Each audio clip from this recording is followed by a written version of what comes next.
What's that?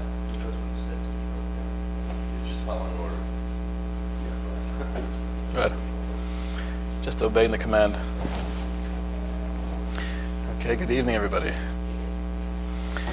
So again, we're going to break the chain tonight. Going to veer off topic. But tonight is the first night of Hanukkah, so it makes a lot of sense. I want to accomplish a couple different things. The first is, there's a fundamental question, even regardless of Hanukkah, but philosophically, why and when do miracles happen? We read about them in the Tanakh. Is there any common thread that explains why a miracle would take place? So I'd like to address that question. I'd also like to address a very major issue with the entire Hanukkah celebration. If you look at it in the scope of history, and you ask the question, what really happened? So it's true, we kicked out the Greeks, and we got the temple back, and we regained control of Jerusalem. How long did it last? We were there for a little more than 200 years afterwards, and those 200 years were tumultuous. They were very difficult. Internal conflict and external conflict. The Romans come in 200 years later, destroy the temple. Hundreds of thousands of people are killed and exiled. So what are we celebrating? We won the battle, but we lost the war. So we gained 200 more years, but then we lost. So what exactly is the celebration of Hanukkah? What I'd like to do is go back into history and get a little bit of the scope leading up to the revolt of the Maccabees. Because often we have that little slice, that little moment in time that we hear about in elementary school, and that's all we know for the rest of our lives.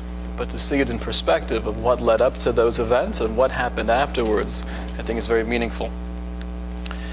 So we're going to run back to the time of Philip II. Philip II of Macedon was in control of all of Greece. This is after the Peloponnesian War that lasted about 30 years between Sparta and Athens, a devastating war. Philip II comes into power, and he's very idealistic. He's an ambitious fellow, and his goal is to invade Persia. Persia was the world power at that time. Right, to get the flow of the different world powers, we have Egypt. Eventually, Babylonians take out the torch. Persians take over after the Babylonians. And at this point in time, Philip wants to defeat the Persian Empire and make Greece the end-all and be-all. However, he's assassinated before he gets the chance to do so. Different theories out there. Maybe it was his son Alexander who was responsible for his death. Not clear. Alexander takes over as a very young man. We all know Alexander the Great. He reigns for 12 years. He leads 45,000 men and defeats Persia within 3 years. He becomes the undisputed leader of the entire known world at that time.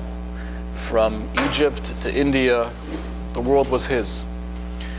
At what age does he pass away? Anybody know offhand? 29, 32, around there. Alexander passes away as a young man.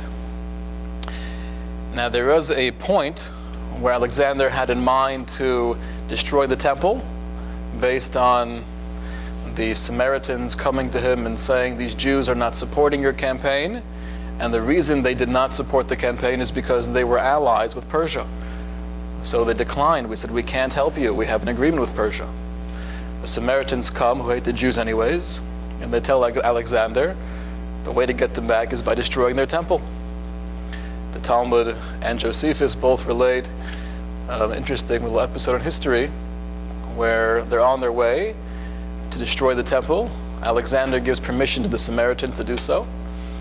Shimon HaTzadik, he was the Kohen Gadol, he was the leader of that time. He hears about it, he comes with his entourage, they meet up with Alexander, And right then Alexander gets off his chariot and he bows down to Shimon, the leader of the Jewish people. Everyone is shocked. Who else did Alexander bow down to in his lifetime besides Shimon HaTzadik? Nobody. What are you doing? You're the king of the world bowing down to this Jew with the beard, wearing the garb of the Kohen Gadol, of the high priest. And Alexander said, it's an amazing thing. Every time I go into battle, the night before I have this dream, and I have this image of a man standing there wearing these clothing, and it looks like this person. And that always gave me the confidence to go into battle. So that was a 180. He changes his mind, and based on that episode, the Jews are very friendly with Alexander. He spares the temple. And that year, the Jews actually agree to name every Jewish boy Alexander. And that's how the name crept into Judaism. What is the Yiddish equivalent to Alexander? There is. Really? Sender. Oh, Sender. Sender in Yiddish comes from Alexander. So the relationship between the Greeks and the Jews at that point in time was okay. Alexander passes away as a young man, and now you have three different kingdoms, really. You have the northern kingdom, that's the Seleucid or the Assyrian Greeks. You have the southern kingdom, the Ptolemaic Empire, which is where Egypt is. And then you have Macedon, where Sparta and Athens are. Three different kingdoms within Greece. And that's never pretty. There's internal fighting. Initially, the Jews fall under the control of Ptolemy, the southern emperor, and things go pretty well, to the extent where the Hellenism of the Greeks really creeps into the Jewish lifestyle. And there's an entire community in Alexandria, in Egypt, where they all speak Greek. They're part of the culture. They have a big, massive synagogue. And in Jerusalem as well, the ways of the Greeks are really enticing and attracting the Jews. I'd like to read you one paragraph here from 1 Maccabees. We mentioned, I think, before the Apocrypha, works that were not included in the Bible itself, in the Tanakh. Nevertheless, Maccabees is known as a fairly authentic historical documentation. This is the earliest we have, the earliest record we have of what took place in the times of the Maccabees. At that time, lawless men arose in Israel and seduced many with their plea, "Come, let us make a covenant with the Gentiles around us, because ever since we have kept ourselves separate from them, we have suffered many evils." Does that line ring a bell? It's been echoed throughout history. Everywhere we are, if we're more similar and we embrace their culture and we look like them and we speak like them, then they'll like us. The plea got so favorable a reception that some of the people took it upon themselves to apply to the king, who granted them liberty to follow the practices of the Gentiles. Thereupon they built a gymnasium in Jerusalem according to the customs of the Gentiles, and underwent operations to disguise their circumcision, rebelling against the sacred covenant. They joined themselves to the Gentiles and became willing slaves to evil doing.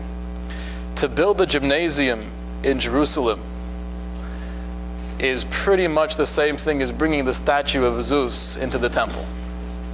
Good evening. We saved many latkes for you. Oh, wow.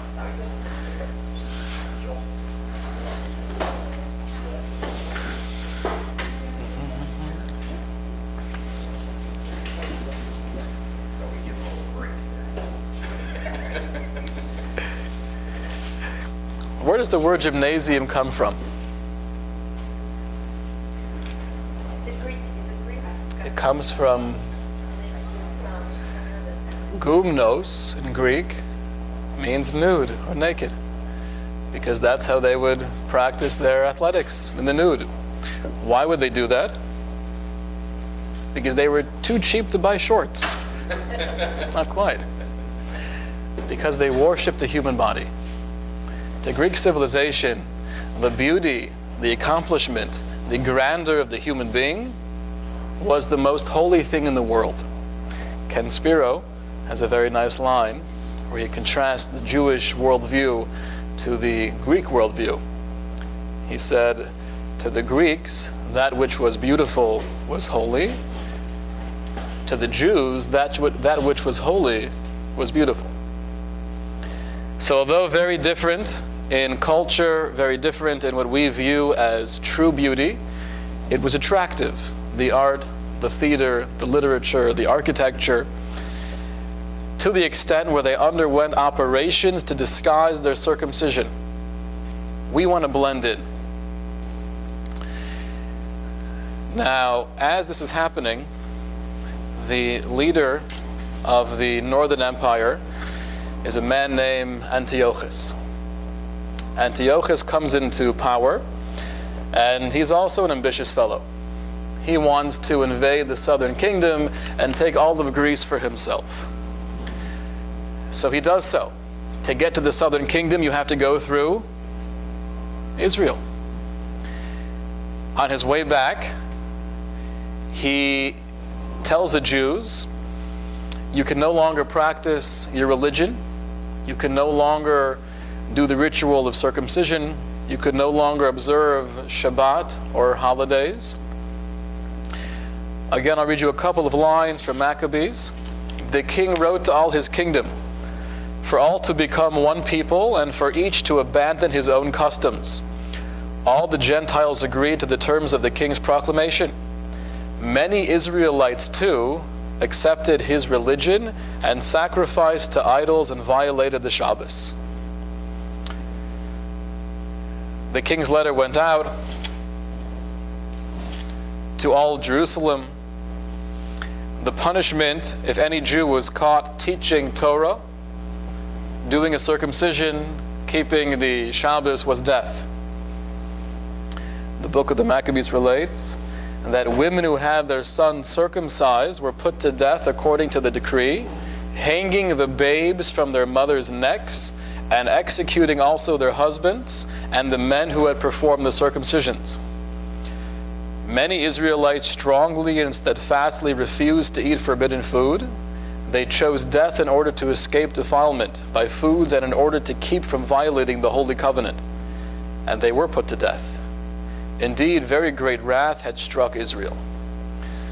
So it's much more than the Greeks come in and they put the statue of Zeus in the temple and they take over. Do we have like a Hanukkah melody maybe? Go away.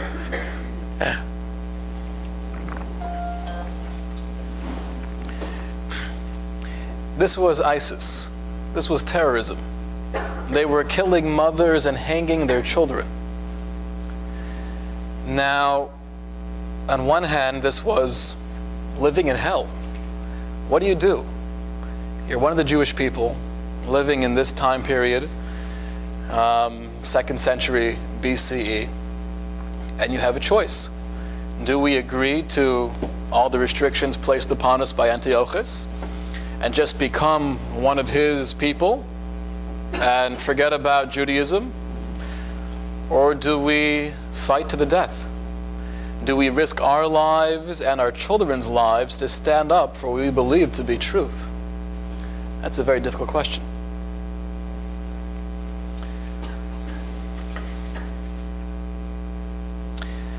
The way it's portrayed here is that the choice of many was, I'm not risking my life. I love Judaism, I love latkes, but I love my life more than that. So they blended in, they assimilated. However, we have something within us which is a negative and a positive, which we see all throughout the Torah. We're criticized for this. At the same time, it's probably the source of our survival. We're stubborn. Until Antiochus comes into play, we're attracted. Out of our own volition, we're joining into the athletics, wanting to be like them, emulating their ways. Once you come along and say, You are no longer allowed to circumcise your son. You are no longer allowed to keep Shabbos. Then you're touching something very deep in the Jewish psyche. Don't tell me what to do. There's a small group led by a man, Matisyahu. Matisyahu called that group the Maccabees. The word Maccabee in Greek means hammer. In Talmudic literature, it's also an acronym for Mi Kamocha Be'elim Hashem, who is strong besides God. It was their declaration that we don't care about the Greek army and the elephants. The elephants were the tanks of those times. We don't care about that. We believe there's a master of the universe who is controlling what takes place here in our reality. And therefore, Matisyahu and his 5 sons got together, they joined, and they tried to get others to join with them to fight the Greeks. There is one turning point here in the beginning of the revolt. The book of the Maccabees relates that the king's officials who were in charge of making sure no Torah was being practiced anywhere in Jerusalem, they came to the town of Modi'in to make them sacrifice swine to one of their gods. Many Israelites came up to meet them, and Matisyahu and his sons were brought into the gathering. The king's officials addressed Matisyahu as follows, quote, "You are a respected and distinguished leader in this town, supported by sons and kinsmen. Now you be the first to come forward and obey the command of the king, as all the Gentiles have done, as well as the people of Judah, and those who have been allowed to remain in Jerusalem," putting on the pressure. You're the leader here. Everybody looks up to you. They respect you. You're going to be the first one to take this pig and sacrifice it to Zeus, like many of your brothers have done throughout the land of Israel.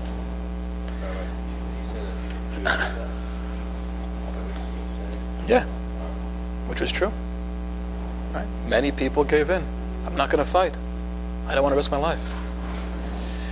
In return, you and your sons will be raised to the rank of friends of the king, and you and your sons will be honored by grants of silver and gold and many gifts. Why did they care so much to get Matisyahu and his sons on their team? If you're the leader, they're going to listen to you.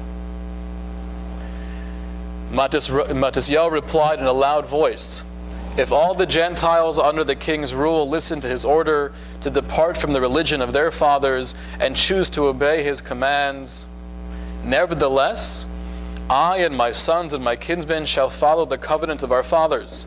Far be it from us to desert the Torah and the laws. We shall not listen to the words of the king, that we should transgress against our religion to the right or to the left." In other words, go jump in the lake. When he had finished uttering these words, a Jewish man came forward in the sight of all to sacrifice upon the altar in Modi'in in accordance with the king's decree.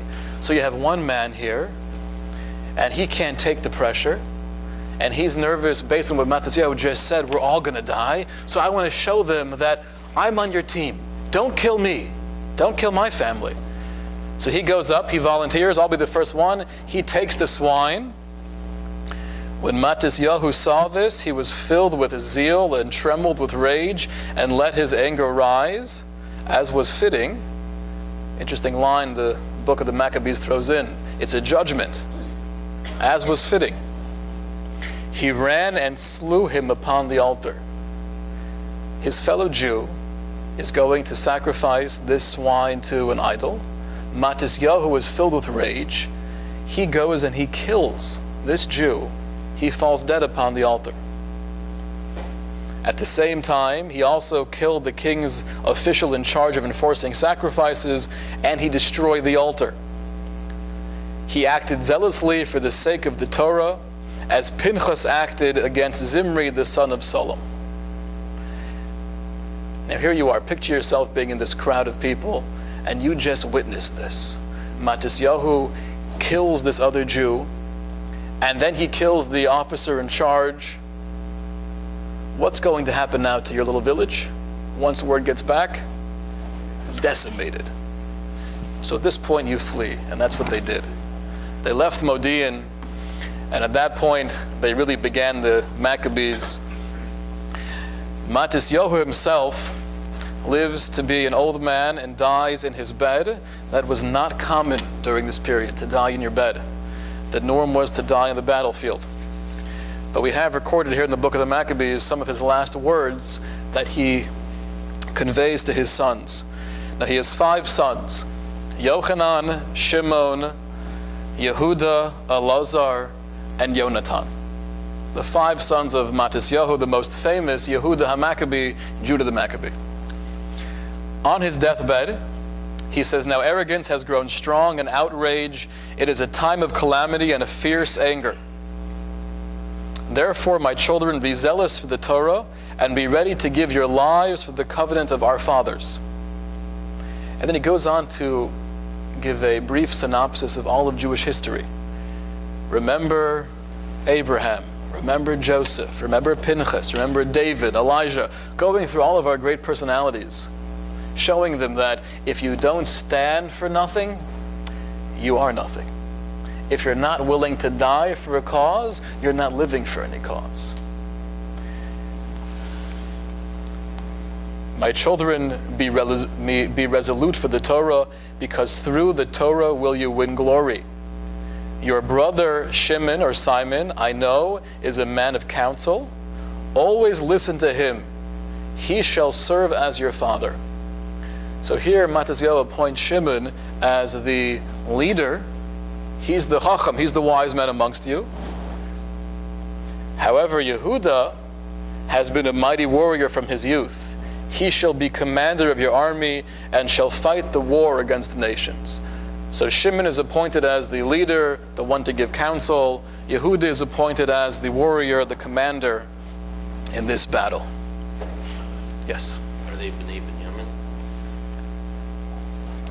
They were Kohanim. They were Kohanim, which actually fits very well with the personality of a Kohen. The Talmud says that Kohanim are zealous. They're antsy. Got to get the job done. There you have it.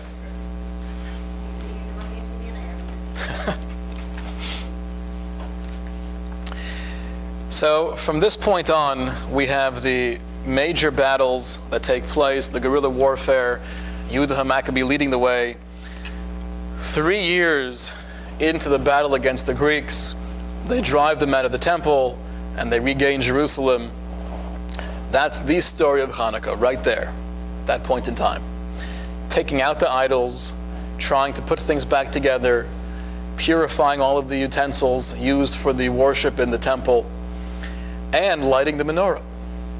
The menorah was lit every day as part of the temple service. To light the menorah, you need that flask of oil. They found one flask that was not yet contaminated, had the seal of the Kohen Gadol, of the high priest, and they used that. In the meantime, they went to get more olive oil, and that's the miracle we all learn about in school. It was enough oil for 1 day, and through a miracle it lasted 8 days. 8 days was enough time for them to produce new olive oil, and then they would continue lighting the menorah every day afterwards. The war was not over. The war went on for years afterward. We look back in history and we think of the miracle of Hanukkah. What was the greatest miracle of Hanukkah? Was it the fact that one flask of oil was lit for 8 days? That's pretty cool. That's a neat trick. Getting back the temple, defeating the Greek army, the most powerful army in the face of the earth. It's like you and I saying, come, let's get together and we'll get some, go to buy some guns and we'll fight, the U.S. Army. What are you doing? That's the greatest miracle that took place, the military victory. There was almost like a side miracle with the oil lasting for longer than it should have. Let's say that oil only lasted for 1 day instead of 8. What would have happened? Exactly. Nothing major. We would have been disappointed, but we would have went on with life, and we had the temple, and we'll get more oil in 8 days from now. What's the big deal?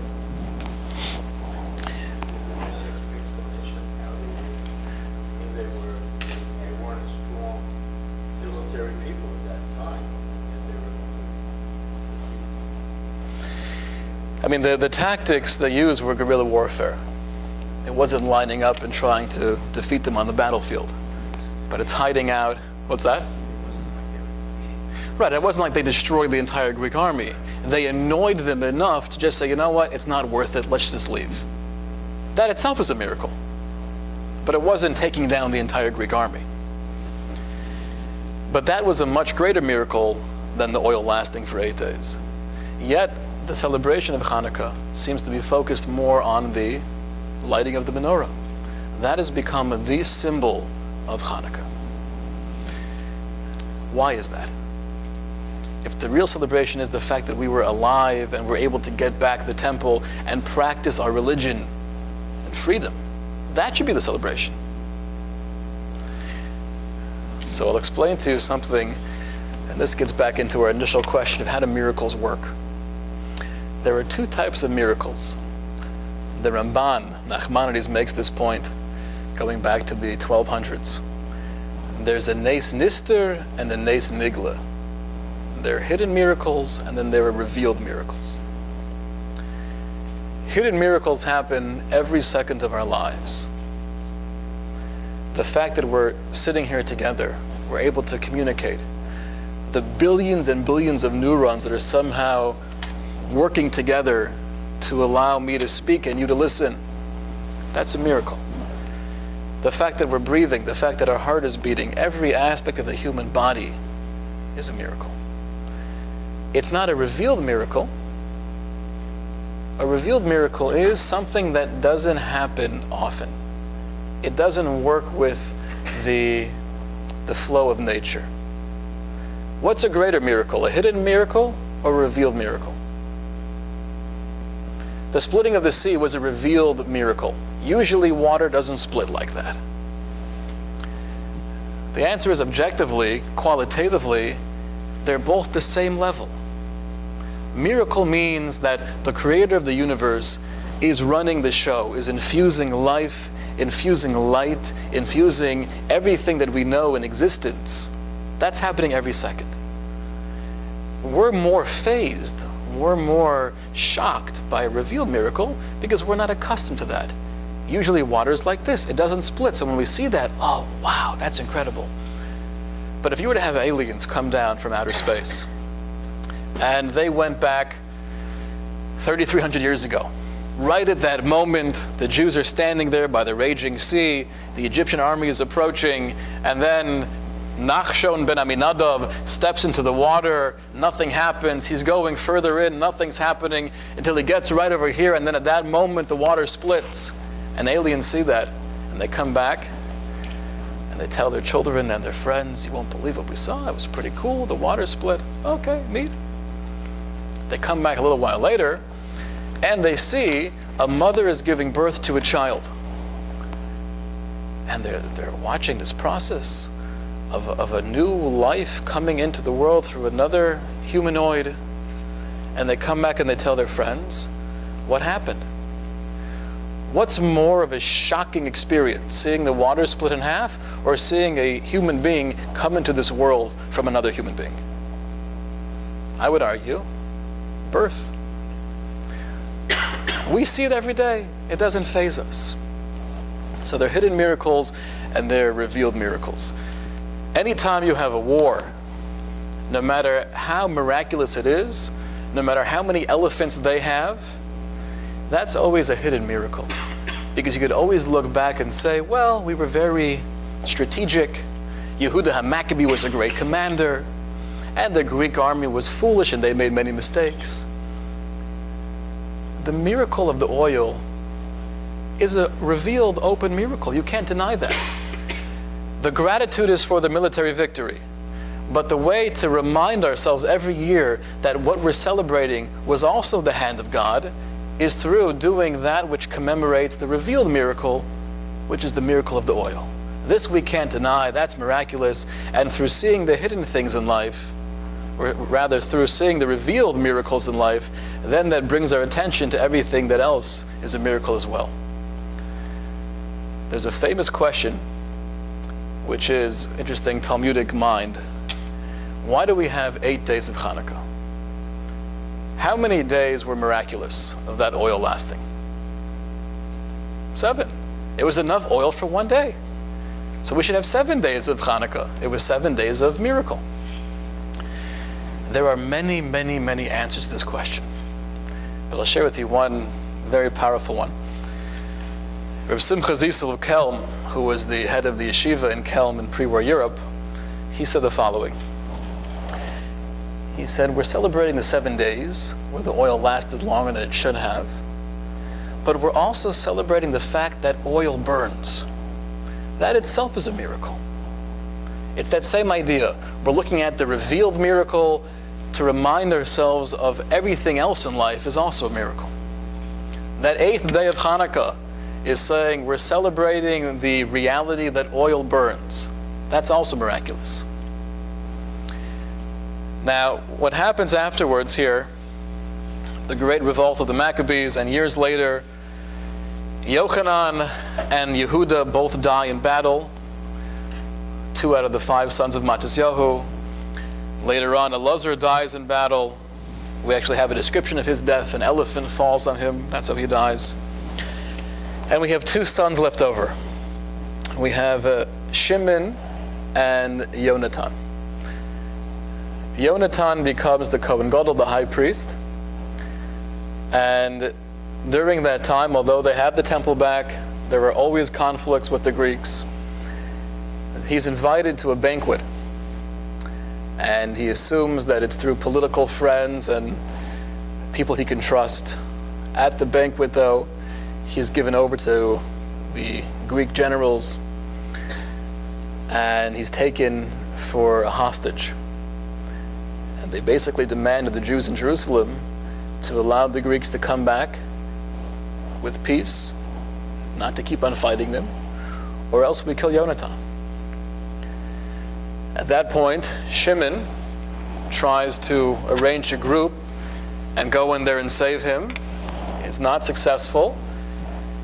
Because they denied the request of the Greeks, they end up executing Yonatan in public execution. At that point, Shimon takes over. Shimon is now the only brother of the 5 who's still alive. He takes over as the high priest, and he also takes the monarchy. He becomes the king as well. This is something totally new. Until this point, there have always been 2 distinct positions. You have the king and you have the high priest. The king's job in general is more political.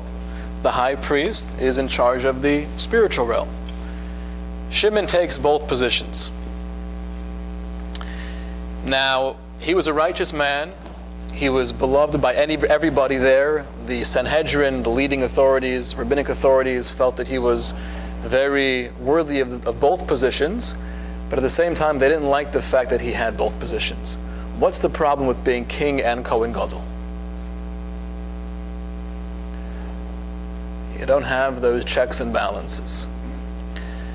With him, he was able to do it. His son was not. His son is Yochanan Hyrcanus, and that doesn't end pretty. His grandson is Alexander Janneus. These names are sounding more and more Greek. And what happens is, within a time span of less than 100 years, the Maccabees, righteous, holy, devoted group of men standing up for Jewish pride, no longer exist. The Talmud says that we know for sure every human being, men, women, and children of the Hashmonaim, of that family, were killed out, to the degree that if someone claims, I'm from the Hashmonaim, you can know for sure he's a servant. He's not really from the Hashmonaim. So what happened? Matisyahu and his children saved the world. They saved Judaism. 100 years go by, no more Maccabees, no more Hashmonaim. So the Ramban is bothered by this question. And he says, it's the failure to recognize your place. You could save the Jewish people. You could bring everyone together, get the temple back, But when you take a position that doesn't belong to you, things will not stay secure. That leadership will not stay secure. You took too much power. That was the mistake of the Maccabees. So it's interesting when we celebrate Hanukkah, we don't think about the hundreds of years leading up to that moment. We don't think about the century that comes afterwards. It's that one slice in time that we're celebrating, and therefore our initial question is very, very strong. What are we celebrating? It was one little battle. We got the temple back. We felt good about ourselves for that moment. 100 years later, the Maccabees are gone. 200 years later, the temple is destroyed. So we lost the war. What's the celebration of Hanukkah? It's almost like saying we should have a holiday for the Warsaw Uprising. Let's celebrate that. So on one hand, we can be proud of them and feel that it took courage to stand up and try to defend your lives, but that was not a joyous occasion. They were ultimately defeated, and many Jews were killed. The same thing is true with Hanukkah. Any ideas? Yeah? Well, their victory can be attributed to, doing the right thing in Modin, and their downfall could be attributed to the family eventually doing the wrong thing. So the victory can still be rewarded because it's saying that, look, if you do right, Hashem will be, Hashem will support you, and that was confirmed. You could celebrate that. Meaning the celebration is not so much the fact that we were saved, but we're celebrating their decision. So we're celebrating that Hashem did, support us.